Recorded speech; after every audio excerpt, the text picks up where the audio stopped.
ગુજરાત અને કેન્દ્રશાસિત પ્રદેશ દાદરાનગર હવેલીમાં સતત વરસાદના કારણે સર્જાયેલી પૂર જેવી સ્થિતિ વચ્ચે ભારતીય સેના દ્વારા રાહત અને બચાવ કામગીરી સતત યથાવત રાખવામાં આવી.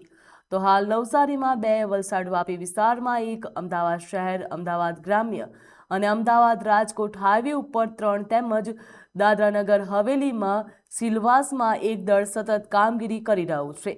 આ ઉપરાંત વડોદરા, અમદાવાદ, જામનગરમાં વધારાના રાહત દળોને સ્ટેન્ડ બાય રાખવામાં આવ્યા. ભારતીય સેનાએ અત્યાર સુધીમાં પૂરગ્રસ્ત અને સંપર્ક વિહોણા વિસ્તારોમાંથી કુલ 355 નાગરિકોને સુરક્ષિત રીતે બહાર કાઢ્યા હતા.